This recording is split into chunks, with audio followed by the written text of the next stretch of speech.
Hello everyone, and peace of Christ to all of you. Our topic is very simple. I will try to keep the video short as much as I can because some people they say maybe it's better if you make it shorter for us so we can follow. The Muslims always they come to the Christians and they say to them that your Bible is corrupted, and many Christians immediately go into defense because how you say the Bible is corrupt. I mean, I believe in that book, but there is something we all as a Christians we miss. Somebody is a Muslim, he is not an atheist, he is not a Hindu, not a Buddha. He have different background. So he is not actually accusing you. He is accusing himself.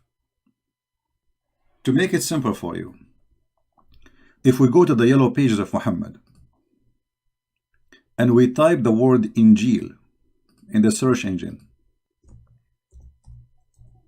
Injil, you will find the word appear many times in the Quran, claiming that Allah is the one who sent the Injil. Starting with the point of accusation that the Bible is corrupted, that is something against Islam, not against me. Because as long as the Muslims agree that this book is sent by Allah, the question is, how stupid Allah to the point anyone can corrupt his book? Because responsibility of the book preservation belong to God, for this is his book, not my book. You see, when I say the Injil is my book, this is not accurate because this is the book of God. So the one who should preserve the book is the author of the book. So if the Muslims saying to us that the Bible is corrupted, they are shooting at their God, proving to us that Allah is a fufu fifi mimi. Anyone can spank him, change his book. So if you are speaking to a Muslim and he says to you the Bible is corrupt, say to him, okay, the Bible which Allah he sent is corrupt. In a second you will see he changes mood, he will change the topic. Because it's stupid, it's funny, and it's an insult to his God, not to you. Secondly, the second question you should ask the Muslim, okay, Allah he sent the Injil, did he allow it to be corrupted or he himself corrupted? If he's saying he allowed it to be corrupt, that's mean Allah is shaitan. Because the purpose of this book to be sent is not to corrupt people, it's to help them. So if Allah allowed the book to be corrupted, that means Allah himself is using his book to corrupt society. By allowing someone to play with it, he is a partner of the crime. If I allow a man to rape a woman, I am no different from the rapist. Do you understand me? So if Allah allow anyone to corrupt his book, that's mean Allah is a partner in the corruption and he is a corrupt God and he is the devil. If the Muslims say he did not allow it, that's mean Allah will does not prevail. Allah is not God.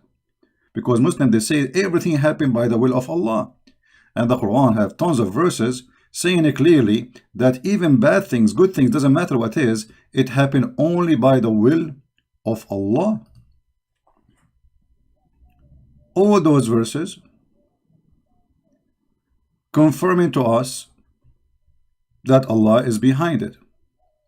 Chapter 64, verse number 11 says that no disaster, no bad things happen to you except by the will of Allah.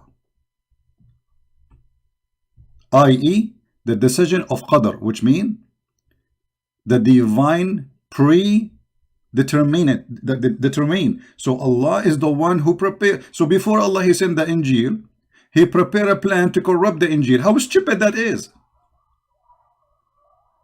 Are we listening? So listen to this. Before Allah he sent the Isa, and before he gave him the book, he decided that he will send the Isa and he will corrupt his book. Who is the one who decided that? Allah. Do you see it? So when we say Islam officially is a stupid low IQ cult, we mean it. So it's very easy to defeat this stupid cult. It just use their own animation against them. Don't waste yours. You know, the Bible says it clearly, you don't throw the jewels under the feet of those who don't respect it. And the purpose of this accusation is just to insult the Bible, because their prophet is not there, except he is the false prophet.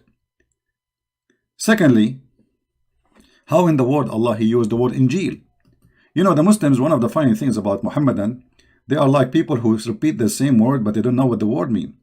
They keep saying to us that Jesus was sent to Israel. Jesus was sent to Israel. Well, Jesus was sent to Israel. Okay. We agree. Jesus came to his people, but he came for the whole world too. However, if he came to Israel, how his book in the Quran, his name is Injil? I mean, his people are Hebrew. They speak Hebrew. The name of the book is Greek. So imagine I am an Arab, and I am writing a book for the Arab, and my book in Japanese. Because the name of the book is telling you what is the language of the book. The language of the book is Greek. So did Allah send the Injil to the Greek or to the Hebrew? How stupid that is. Muhammad, the author of the Quran, he could not find another name. This is the only name he knew, that they call it Injil, the Greek name. So he decided to use the Injil. But that's mean that the book, all of it, is in a Greek. And that's mean Allah did not send his book to the Hebrew, because the book is in a Greek. The Quran says, listen carefully, the yellow pages of Muhammad says that Allah never sent the book except in the tongue of the people. Chapter 14, verse number 4.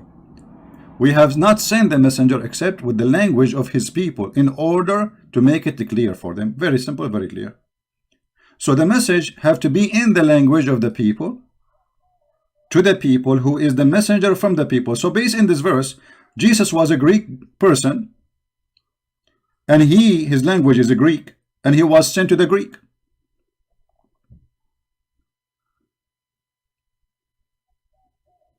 Is the message clear, guys?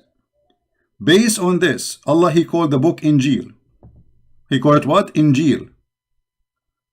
Who is the one who called it Injil? Allah. This is not a translation. This is the original name in the Quran. It says here, نزل عليك الكتاب بالحق مصدقا لما بين يديه. And here we have other problem, confirming what is between his hands. How the book is corrupted, you idiot, and yet it says in the Quran, confirming what is between his hands. And look in the Muslim translation, they say, try to fabricate, they say, confirming what came before it. It doesn't say that in Arabic. It doesn't say that, CP. It says confirming what is between his hand. So every single verse in the Quran is stupid to the point will make you dizzy if you are a Muslim, will make you laugh if you are a Christian, will make you love cows if you are a Hindu.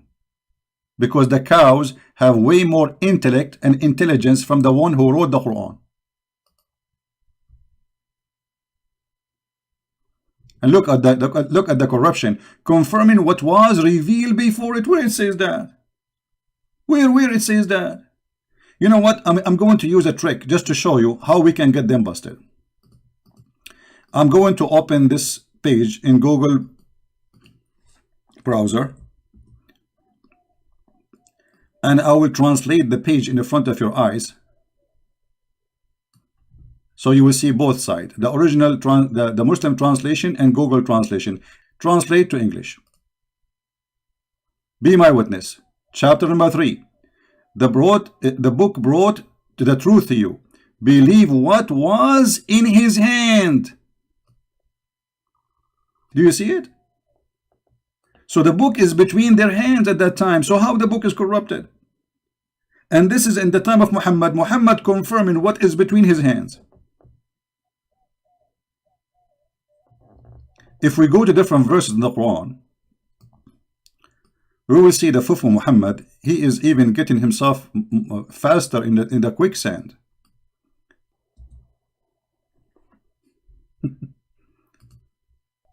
Look at this disaster. I mean, how clear we can make it more than this? Muhammad came and he is confirming what they possess. Do you see it? Even this is the Muslim translation, which is obviously always is a lie. But even with their lies, we got them busted. Confirming that which they possess. Chapter 2, verse 101. Amazing, it's 101. And I want to say one more final point, because we said we will make the video small, shorter. If we go in the hadith, we will find Muhammad taking oath in the Torah, proving to us again that Muhammad is a fraud. This is Muhammad, and this is an accepted, correct hadith. A group of the Jews, they came to Muhammad asking him about the punishment for fornication. To make the story short, you can read the hadith on your own. It says, the Messenger of Allah, he sat on in a cushion, and he said to them, bring the Torah. And it was then brought. Then he would draw the cushion from beneath him, and he placed the Torah on it, saying, look at this, he's shown respect to the Torah. I believed in thee, and the one who sent revealed thee. Look at this. So how the Torah is corrupted and Muhammad taken oath in it? There's one of two options. Either Muhammad is the same as Obama, he take oath in anything in front of him, even if it's a goat, for the sake of political gain, which means he's a fraud. Or Muhammad is a true prophet, and he believe in this book, and this book never been corrupted, because he says, I believe in you. So if the book is corrupt, and he swear by a book which is corrupt, obviously Muhammad is corrupt. If you give me a book like the Quran and says to me, take an oath in the Quran, I will refuse, because this is the book of the devil for me. If I accept to take an oath by that book, it's mean I am a devilish, the same as the book I believe in. So if this book is corrupt, obviously it's the book of the devil. It's not the book of God no more, for the devil played with it. So if Muhammad, he's taken oath by it, and not only that, saying I believe in thee and the one who sent thee, and he placed his hand over the whole book, not only a verse. You see, he said, bring the Torah for me. The whole Torah. And remember, at that time, the Torah, it's not like pages like now. It's like a scroll. So you have, it's like a roll. So they bring the roll for him. They put it in front of him. And Muhammad, he placed his hand, and he says, I believe in thee. What more we want or we need to get Muhammad busted? So what we learn from this, the Muslim, they believe that Allah, he sent Injil. Injil is a Greek word.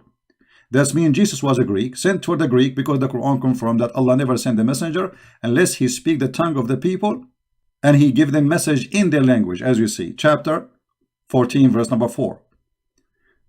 The Quran confirmed at the same time that no bad things happen except by predestiny of Allah, which means Allah, he made decision before he even sent the Isa to corrupt his book, if this is true, which means Allah is the devil himself.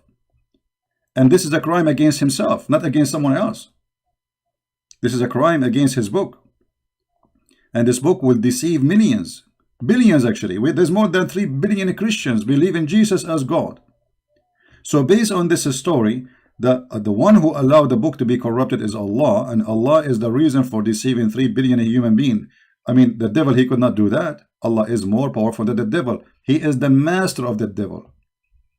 He is the first devil.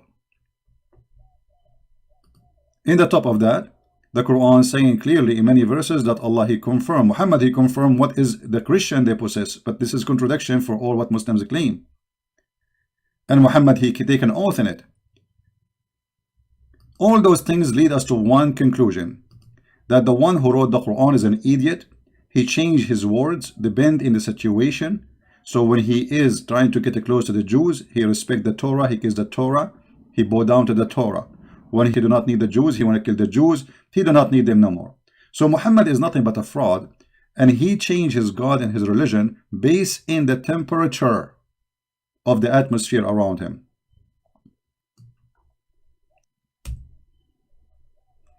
This is one of the poo-poo of Muhammad. Oh, believer, in the law of equality and punishment. Okay, Muhammad now making a very serious law. This is about the blood. This is execution. This is death. In the case of punishment, free for the free, slave for the slave, female for the female. This is justice of God. So if you kill my wife, I kill your wife. If you kill my slave, I kill your slave. If you are free and you kill a free, I kill the free. I mean, what this is? Muhammad, right away after he made this verse, people, they start laughing at him. The Jews, they start saying to him, this is not the law of eye for eye, you idiot. Eye for an eye is not like that. This is toes for an eye. How in the world this man, he thought that this is the law of Moses, which an eye for an eye? So right away Muhammad, he abrogated this verse because they start laughing at him. And this is a very serious law. I mean, this is about the punishment for crimes. How you change it overnight? But because Muhammad is a fraud, he is a dummy. Whatever he say, the Muslim, they say it is yummy. And when you are a dummy, you find it yummy, for you are dummy, and what we can say more. So if a fool like Muhammad can fool you, how fool are you? If a fool like Muhammad can fool you, how fool are you? With this, I finish my video for today. I hope we learn something good. So when the Muslims accuse you of the Bible corruption, don't defend the Bible, just laugh. Show them the verses, says, okay, you are saying to us that the Bible of Allah is corrupt. Ha ha ha ha, stupid idiot. That's mean your God, Allah, cannot be God. For your God, supposedly, he promised nobody can corrupt his book. And we can show tons of verses more. For your God, he said this and that, whatever you explain in the video. Don't defend, don't defend. We do not need to defend this. Those people are talking to themselves, insulting their God. They are not insulting you. They are insulting themselves. They are insulting the intelligence of a human being. For every details in the Quran is against what they say. Use their words against them. Don't use yours. And this is how we spank Muhammad every day. Hard. And then we don't even give him Vaseline to make it heal. So he can suffer, stay red for centuries. Thank you very much for being here. May the Lord bless you. And we see you soon again.